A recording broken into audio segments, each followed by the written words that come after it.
Welcome everybody back to the show. Thank you for everybody who's constantly been bouncing with us. Thank you for everybody who's been supporting us. Please follow us on our social medias and our merchandise links are below.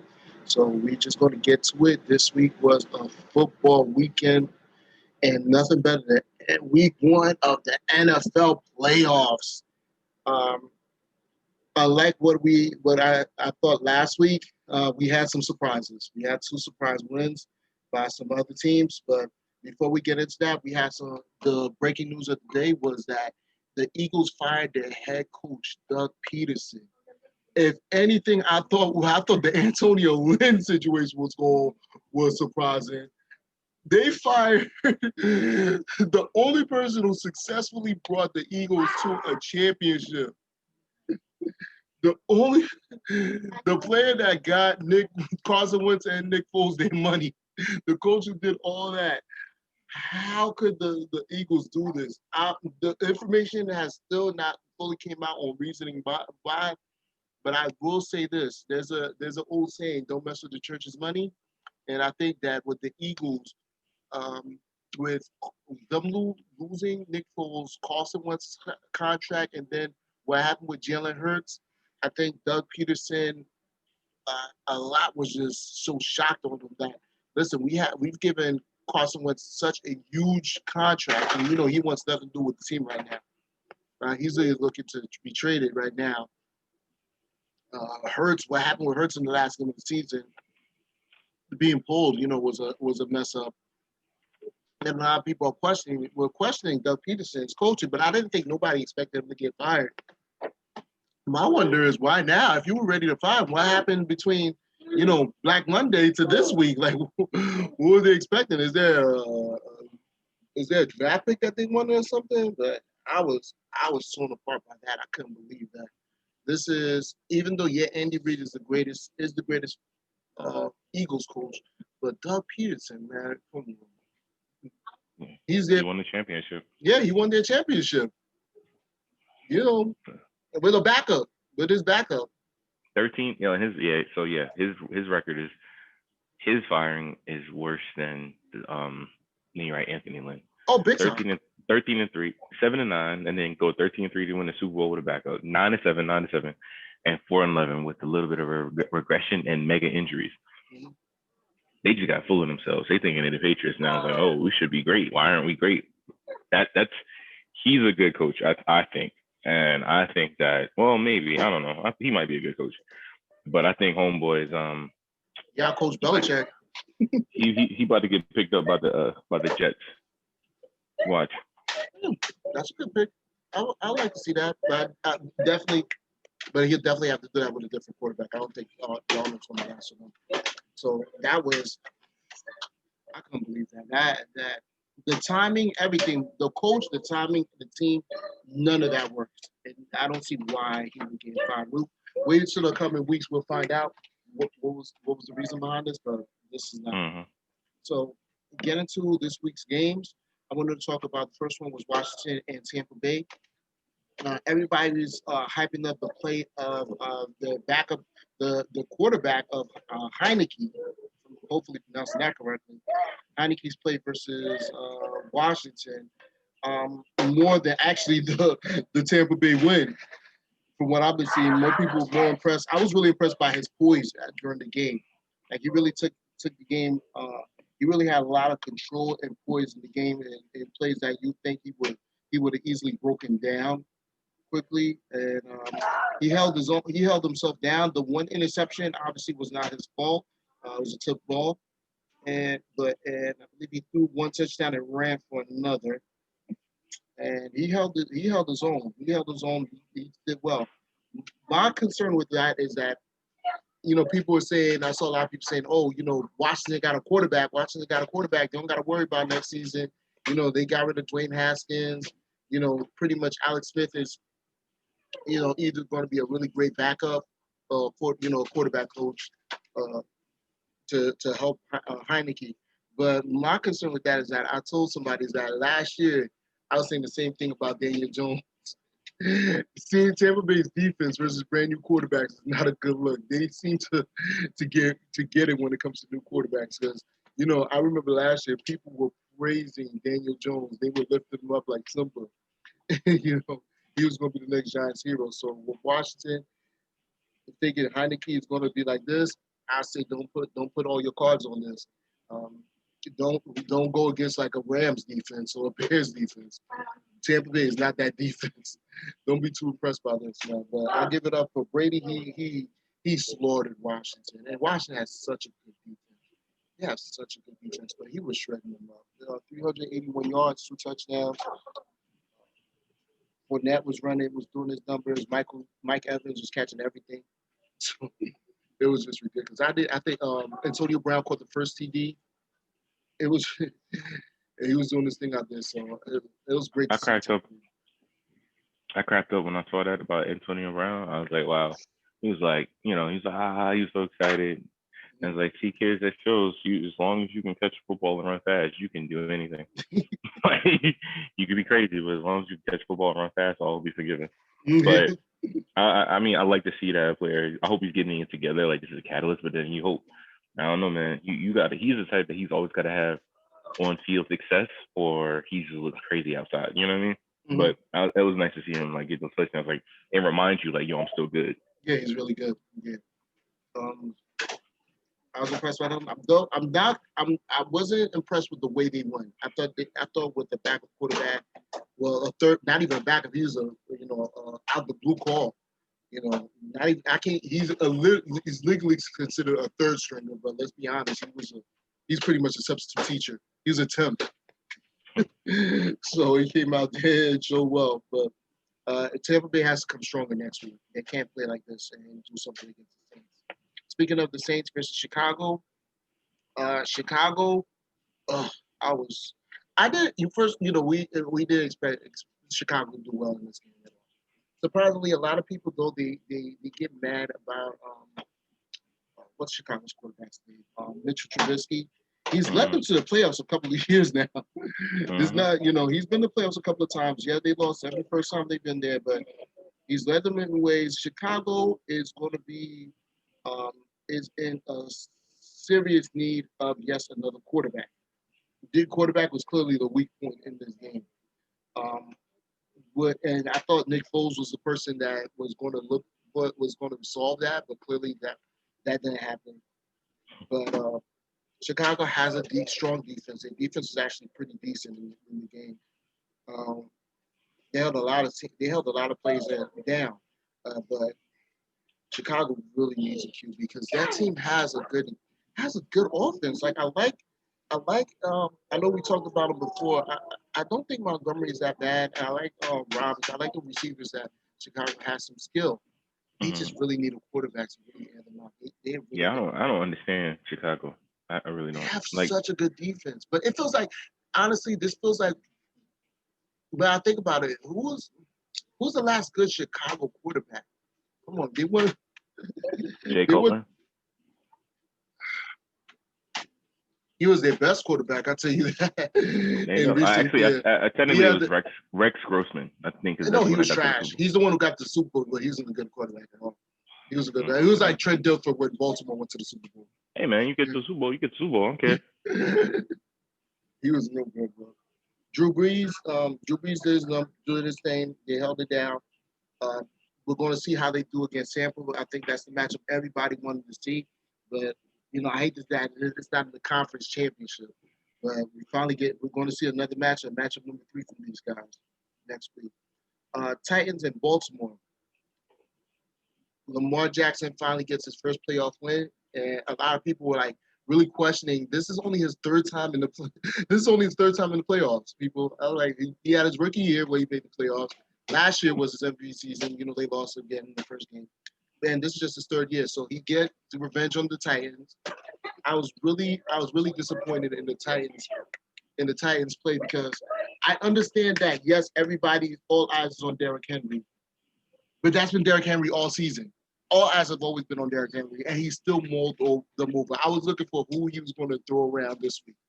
I was waiting to see who's going to be the new Ravens, but Lamar Jackson was doing Lamar Jackson things. He a couple of fake outs that they caught them by surprise, which I was shocked because I would think Titans, who played Baltimore numerous times. They of all teams, they've gone back and forth. They feel like when I grew up in the '90s, there were these, the two teams that always fought and knew each other well. It was always like the Dolphins and the Bills, or the Cowboys in the '90s. If you later would be the Colts and the Patriots.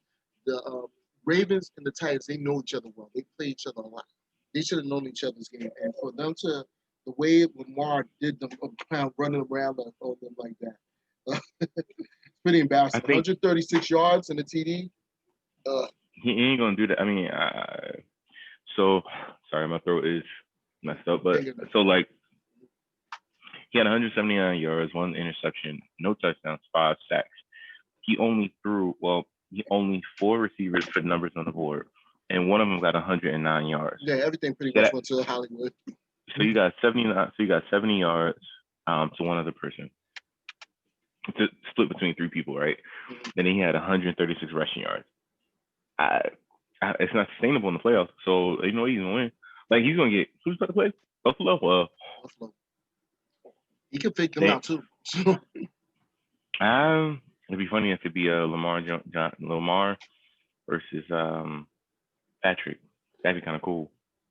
But that's what we wanted last year. That's what everybody expected last year. But I'm happy for him to get the success. I did want Tennessee to win again, but for them to really take out. I understand they were Baltimore was packing the box and was making sure that Derrick Henry was not going to beat them. But I've seen so many teams do that with Derrick Henry. They just continue to pound, and then he breaks out. And they're 1 touchdown away from winning this game, which is, I think, another 3-4 carries for Derrick Henry, he would have broke out. So, Tannehill was being controlled too. Like, he didn't really get any deep passes. Pretty much a lot of them were short. Everything was within the line. So, there's nothing really big for what they did. So whatever Baltimore's game plan is, they surely were successful. And I can't believe it's been 6 years since Baltimore last won a playoff game.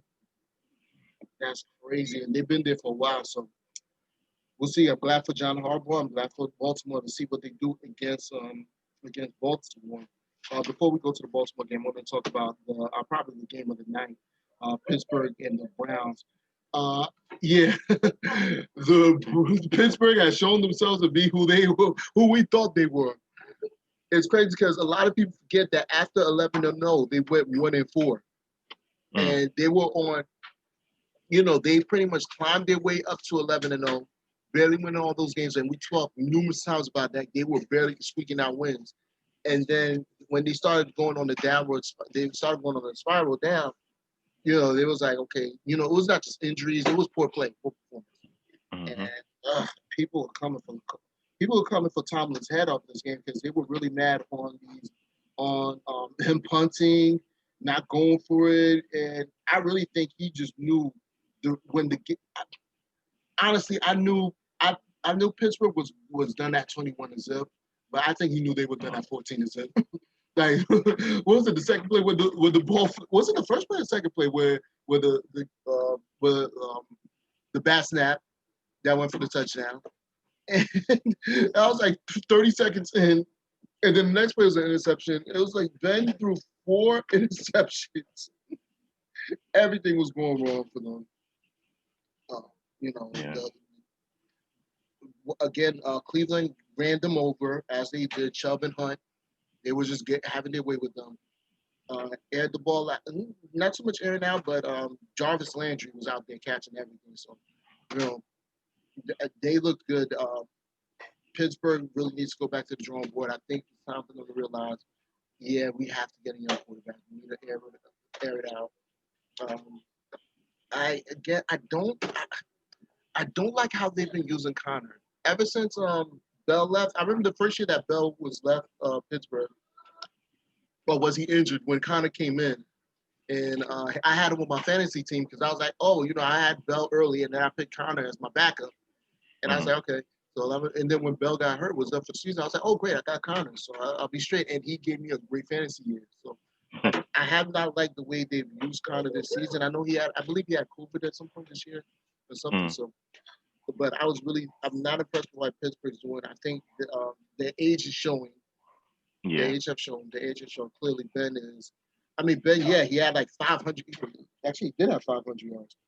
500 yards and 14 TD, which pretty much it was a lot of chasing yards, chasing plays because he had to air it out after that point because they were getting crushed. It looked so bad to see the amount of disrespect that Cleveland was doing to them.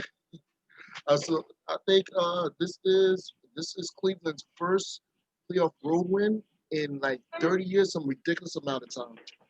No, I think I was alive last time they had one, but it just feels like in my lifetime of understanding sports, it's never happened. Yeah, that's what it just feels like. It must have been during like Bernie Kosar's years, but it was when I was young because I don't remember. Really young, I can remember every time Cleveland was in the playoffs myself, and I knew them losing. They always lost, so it's crazy. But I'm happy for Cleveland though. I mean, I love seeing bad teams get good. Like I love it. Feels good. I mean, and it's like they got humble. Like you know what I'm saying? Like they weren't arrogant. Like when Baker got there, he was feeling himself dancing. Everybody was hating him, and then he got humble, realized I gotta get better. They got to coach better, and then they got good. So now they're good and humble, which is the best foundation. So now they could be a little arrogant. But I think the biggest question is, I think that division is not as strong as everybody thinks it was. That division has maybe, I mean, the Steelers do. Let's see, they got 3 teams that made the playoffs from that division. Yeah, but the Steelers are not going to be the same Steelers anymore. So it's they were more 1-4 than they were 11-0. Yeah, that's a good point. So they're more, so now it's going to be like, really, this is going to be the Browns. And those teams are young. The Browns are young. The Steelers are built, and it's sad to say, Ben Roethlisberger is actually looking like a bridge quarterback. Ben Roethlisberger is starting to look like Fitzpatrick. Like, okay, cool, we gonna tank till we get our next guy. But Roethlisberger in his mind ain't that. But that team is built to tank when you look at it. So it's like, wow, when Ben Roethlisberger is hurt, I mean, just because he's still a good one and he's a good quarterback, they'll never tank. They'll never tank because they're too good as team, or too well coached. But I clearly see Mason Rudolph is not going to be their future. So I feel I say Ben is going to hang in there for one more year. They're going to let them go out with a bang.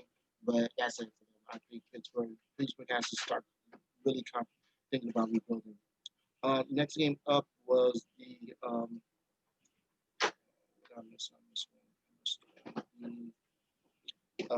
Bills game. The Bills and the Colts.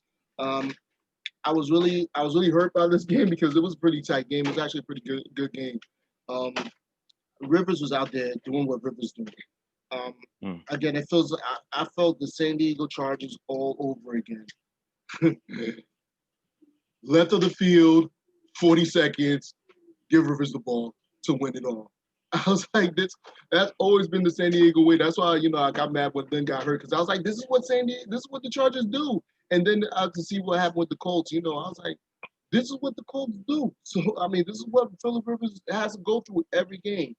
And I know I put this as a later point, but with this game and the Pittsburgh game, people really upset about these 4th downs. The Colts were unsuccessful in the 4th down. It cost them because that's when the Bills went on to score.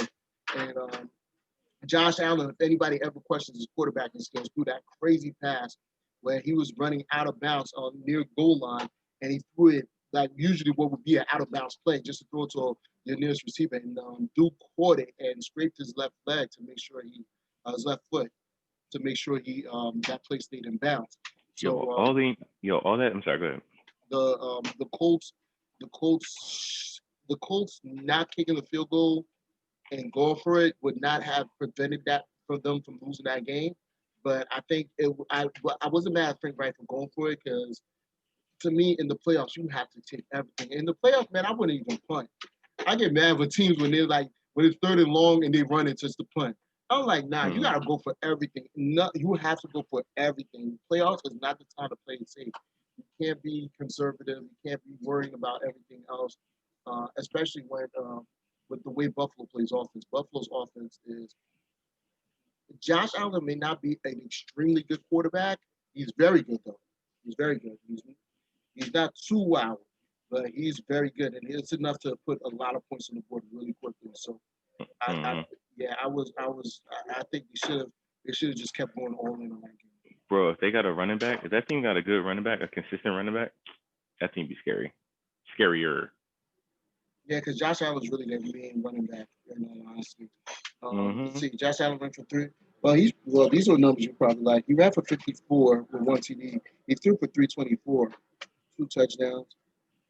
Let's see, who is? I was impressed. I wanted to say I was impressed with that rookie running back from the Indianapolis Colts, Taylor. He was doing his thing. He was doing his thing out there too. Phillip Rivers, what do you think he goes from here?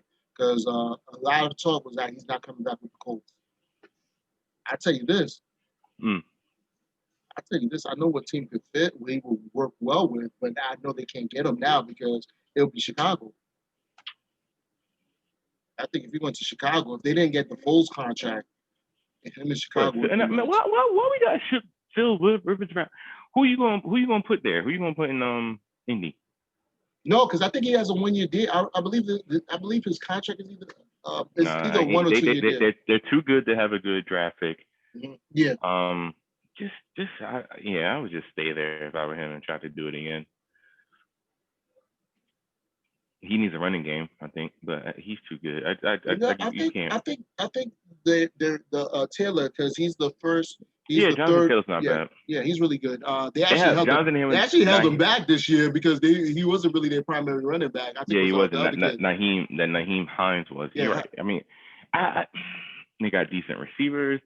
I think that team. Yeah, Pittman is good. This is weird, bro. That team is just like Phillip Rivers is always going to keep coming against like Jordan. Like Phillip Rivers is the Clyde Drexler of like footballs. Like not Clyde Drexler. Yeah, no, like Karl Malone. Like he ain't that level. He just keep. It's just the LeBron. He's a Jordan era. It's like, man, I'm good. I'm just as good as anybody out here. I'm putting up this much numbers. I just can't. My team's good. I just keep going against Tom Brady or. It's funny. The problem is so many people won quarterback won championships, so it's not the same. But technically, it's funny. Like all the quarterbacks who would have been Karl Malone's, they all got one. Like the Aaron Rodgers got one, Drew Brees got one, Peyton Manning got one. So technically, Phillip Rivers should get one. He's got to go to it. Yeah, if you're right, if you go to the Bears, that might be something scary. Then it's like he has a defense, but it's just like, yo, he's the one. He's the one quarterback. Ben Roethlisberger got the one. He's the one quarterback of Eli. Of all these great quarterbacks in the past like 20 years, he's like the one who's been good, consistent. Just doesn't get one. And he's going to be behind, and then he has to deal with the Patrick Mahomes now and the Josh Allen. So, he's at that stage where I guess like Drew Brees could just quit. Drew Brees could just quit. He good. Aaron Rodgers, he good. He got his ring. He got his MVP. Who else? Peyton Manning. I mean, he's already done. Eli's done. Everybody else. I'm trying to think who's that NBA player that he couldn't just like. It was like bouncing between what he knew he was good, but just could never. I guess like Reggie Miller. Like Reggie was always battling. But he stayed on one team. Like somebody who may have jumped a little bit. You got like Charles Barkley. Charles Barkley. Like he ain't gonna get the credit that he deserves. Everybody likes him. Everybody know he's good, but nobody's gonna really talk about how great he was when he played. Yeah, true. Yeah, Karl Malone too. So sad. He's gonna be great in the booth. So Phillip Rivers, when he gets there, he's gonna be great in the booth, and everybody's gonna love him. And he's not gonna get the. He's gonna be like Charles Barkley. I don't think he's gonna be an at-home dad. He got probably 9 kids. He got 9 kids or 10 kids. He has 9 kids. Yeah. It's like, why do you have that many kids at that point? Like that, it literally means like, why? He got a lot of money and time. I guess he could afford to have them. Rams and Seahawks. Rams defense ran the Seahawks to the ground. It was that I forgot. Last week I thought the Seahawks were going to win because of the quarterback situation with the Rams. I thought, okay, the Rams was going to lose. They was starting a backup quarterback. They were going to get killed. So that was going to be done.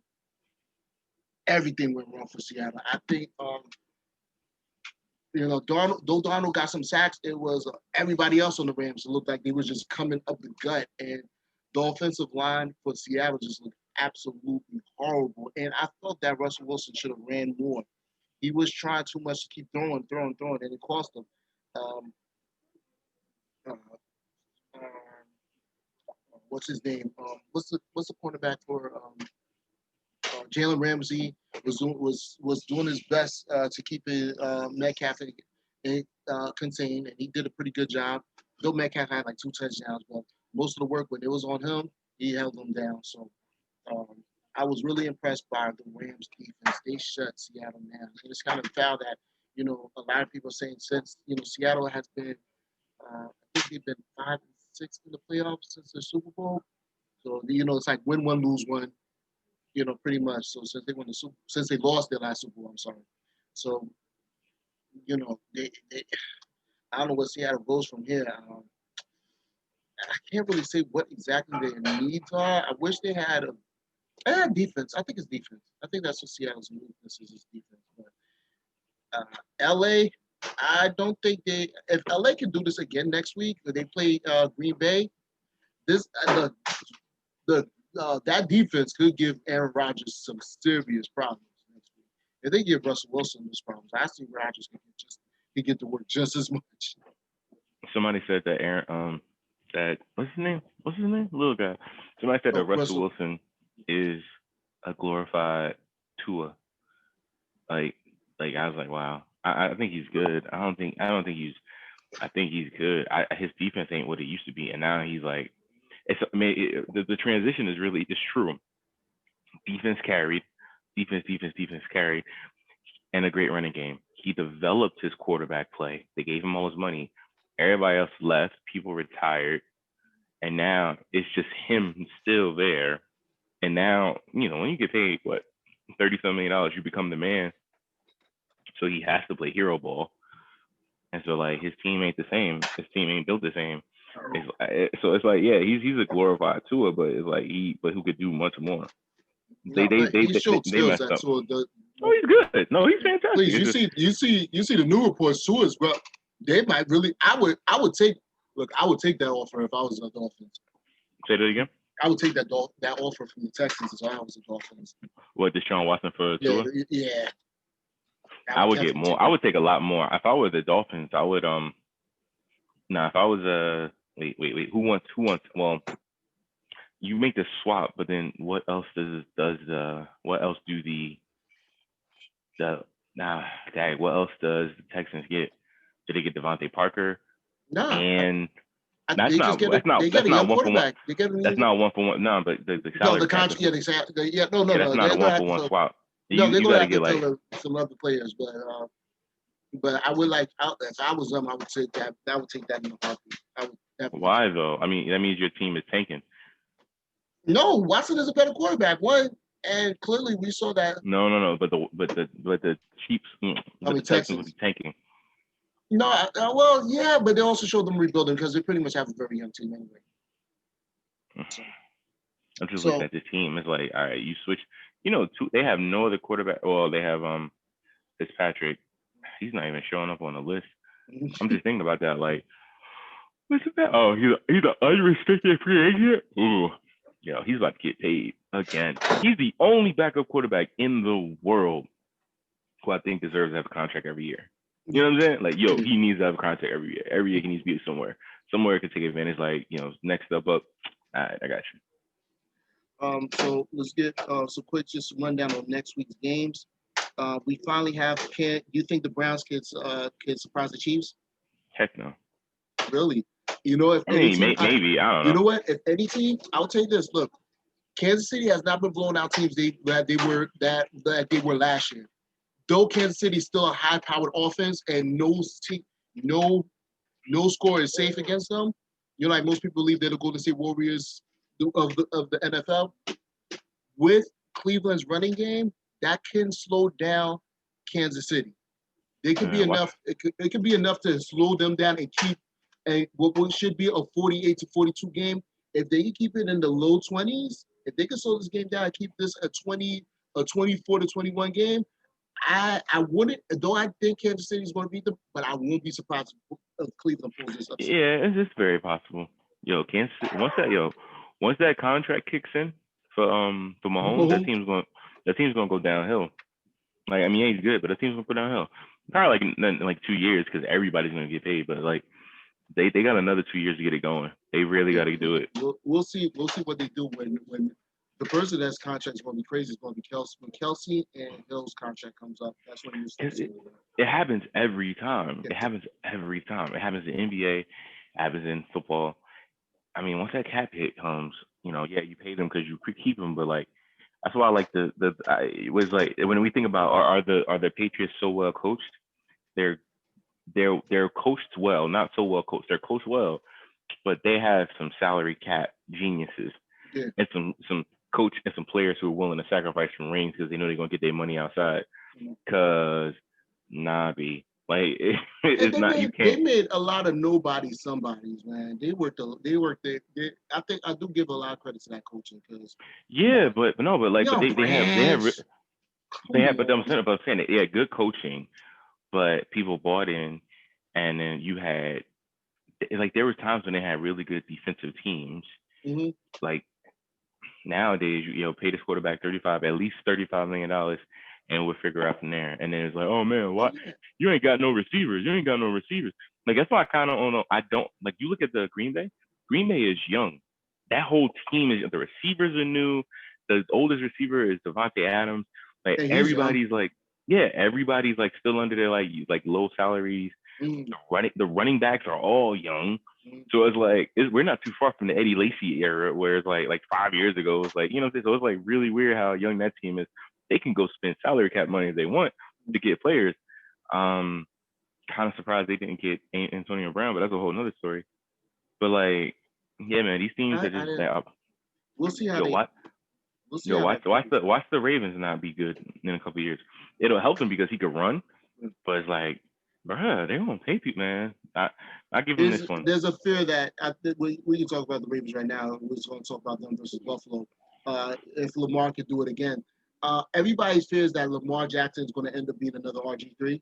Like we've seen the RG3 story, but I tell people you got to remember Michael Vick. When Michael Vick went to Philly, he was nice. Like people forget that he was nice. Like he had a game where I believe he counted for 6 or 7 touchdowns, some ridiculous amount. He threw for 5 and ran for 2, something ridiculous. He led that team to a division championship, and should have won that game versus Green Bay.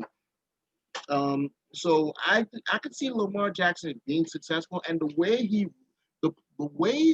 plays that he gets successful runs off is some real basic trickery. It's real trickery. So it's not like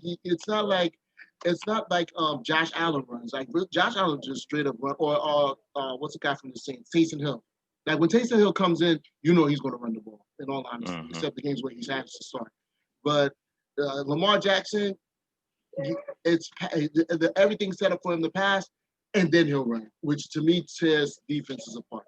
So can they do it again against Buffalo? This is my surprise upset. I'm going with the Ravens to surprise Buffalo. I don't think that's a surprise. I think that's I can see that. I think everybody and their mother's going to say, I can see that. I think Buffalo is probably more, I think everybody was going for Buffalo because they believe Buffalo's been the better team this season, but I can see Buffalo getting put to shreds. I remember I saw an interview where he was talking about the Vic, and he was talking I believe he was in the Twitter. He was talking about his favorite games that he always mentioned that. And the first one he mentioned was that playoff game when he went against Green Bay in 2003. And I remember that game. He made Green Bay's defense. This was back in the day when people was like, oh, Green Bay can't lose because it's cold at home. They don't never lose when it's under 40 degrees or it's under 35 degrees. And then it was like 10 degrees, and they could not stop Michael Vick for nothing. So can I see Buffalo go through the same issues? Absolutely. I can see Buffalo's defense getting put to shreds by Lamar Jackson. All he has to do is fake out, go more fake outs to Dobbs, and it's either going to be on Brown, they're going to throw it to Brown, or he's going to run. And they're not fast enough to stop him. So Yeah, no. let's see, Bucks and Saints, the matchup that everybody wants to see. I'm going with the Saints. I think the Saints are going to pull this off again, and it's going to be bad now to see three times beating them this season. But I think the Saints are still the better team. Every time Taysom Hill comes in, he just embarrasses teams, man. It makes no sense. Alvin Kamara is still going to do his numbers. I still don't believe in the Bucks defense. If Brady is not airing the ball out, and they're not going to go, if he doesn't have a big game, and I mean some huge numbers, and he's going to need a 450 game, multiple TDs to keep up with the Saints, because this is going to be a Saints blow. This is going to be a Saints run. I'm going with like a 42-24 type game. I don't see the Bucs having a chance with it at all. And that's not just because I'm not a fan of Tom Brady. It's just honestly looking at the teams. The Saints have just been having the Bucs number all season long, and I don't see this happening. You just don't like Tom Brady, bro. It's fine. It's not out. I don't like him. He lost the job. Green Bay and the Rams. Can the Rams do this again? Can they shut down Aaron Rodgers? Yeah. Yeah. Yeah. Yeah. I do see it. Will the Cole play a factor? Yeah. I don't think the Rams offense is going to score much. So that's going to be a problem. So if the Rams defense can't put up points, the Rams are going to have to pull like the Browns did. They're going to need at least to get 14 points or get multiple turnovers from Aaron Rodgers, which is a rare. Aaron Rodgers is known for not having interceptions. And so, but then again, he's going against, Donald is, all these people love J.J. Watt. They love LT. And I tell people, Donald is in the front. He gets double teamed and he still moves people around like it's nothing. Come on. They're going to have to double him and put, I can't remember the running back for the Packers. Aaron Jones? They're all going to have to be a part of the blocking on Donald, because if Donald breaks loose, Rodgers is going to have a terrible game. And Rodgers does not have the greatest playoff success, which most people know already. But this could be the team. If he wins this, I do see the Packers going all the way. This is the win. This is the win for him. If he can beat this, because the Saints or the Bucs defense is not as good as the Rams. So if they can pull this off, Green Bay's going all the way to Super Bowl. I agree. Okay. All right, some NBA talk before we close out the show. Nets versus OKC. A lot of people are concerned about what the heck is happening with the Nets. They lost to Oklahoma City. What I was really impressed by is actually the battle we saw from Shai Gilgeous-Alexander versus Kevin Durant. Good job on saying that so well. So the game was it was pretty much the Thunder had this game for most of the game. But going back and forth with KD, coming back to the Thunder, which is still always a good watch. But to see what Shai did, held himself down in that game, I was really impressed by the kid. Everybody know that this is the season that him and Jeremy Grant are going to be those players who were like the second or third tier players on their previous team, on their previous year, to being the star, and he's going to lead them to big numbers. So you said Jeremy Grant? I mean Grant. Grant. Jeremy Grant on the Pittsburgh. On Detroit. Detroit Pistons. Yeah, because last year he was like the third. He was like the third option for.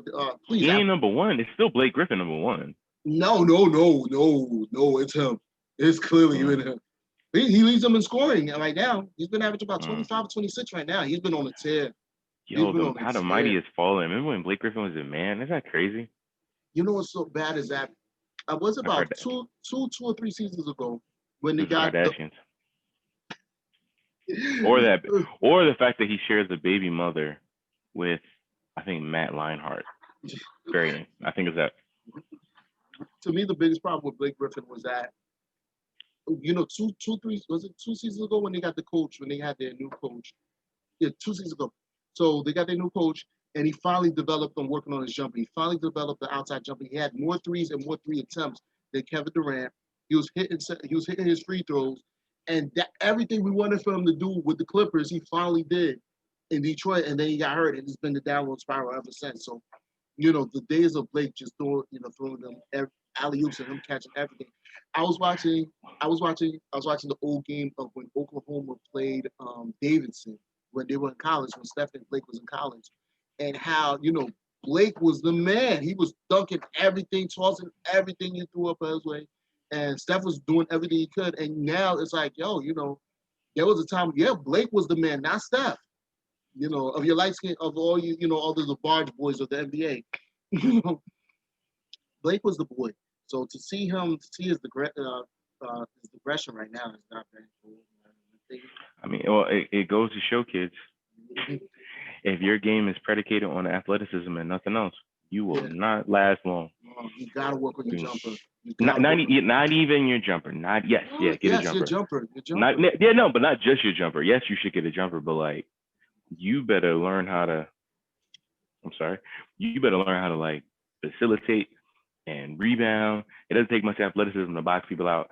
It doesn't take much athleticism to develop a strong triple threat and look and pass. It's like, if your game is built on that, you get one torn ACL or one like torn Achilles, and you are done. And it's happened. I'm waiting on. I don't want it to happen. But I'm waiting on Russell Westbrook. He tore his meniscus, like that. And he came back from it like it was no problem. But you would think that Russell Wilson's game, he should end up like Derrick Rose sometime soon. He's not, because the way he doesn't land. He doesn't. It's funny. I don't know. He doesn't go. If you notice, he cuts through people. Like, he'll have a man, he'll go right, and he doesn't. He avoids contact very well. But yeah, he finishes so terribly at the rim. If it's not a dunk, it's like it's weird looking, but I guess it's weird looking so he can avoid contact. Like, he'll go out of his way to make it like a little cross-handed layup, but it's like no one touched him, and it's like, all right, cool. Don't build your game. Don't build your game on athleticism, kids. Let that be an addition. Let that be what makes you good. Let that be what makes you extra. I'd rather be one of those, like, they only say it for white players, when it's like, man, he has sneaky athleticism. I'd rather be like that. When I play ball, if I play a ball, somebody's like, yo, he's sneaky fast. I'm like, yeah.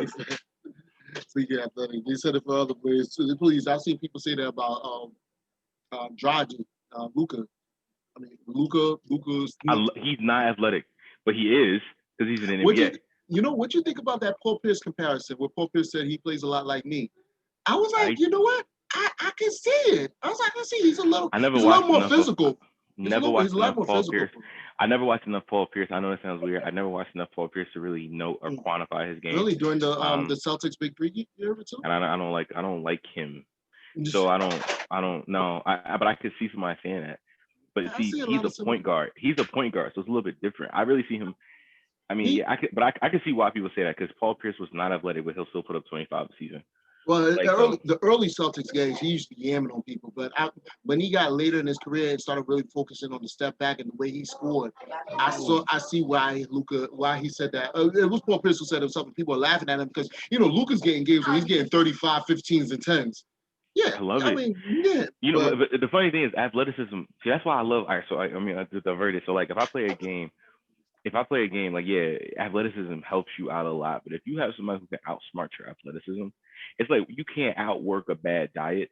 You can't outsmart athleticism. You can't out jump intelligence. So if you could jump over the building, or you could do all sorts, that's great and all. But if you don't know how to pass or know how to handle passing lanes, you're gonna get embarrassed. And I love that. I love seeing it, because he doesn't. You look at him play, he looks like everybody could do it. So that goes like, it kind of goes to show, like, if you just slow down, watch the floor, look at what your man's doing, work angles against him. Everybody could score. That's why I do appreciate him. Yeah, and I guess that is like Paul Pierce. There's not many players that are like that anymore. Andre Miller was like that. I love watching Andre Miller. He more reminds me of like Andre Miller. It's just like, it's just not as tall. Yeah, it's Andre Miller. Like, he's gonna get you. He's gonna get you like 50. He had a 50-point game, and people still don't understand that. He was dumb old. Like, he loves me some Andre Miller.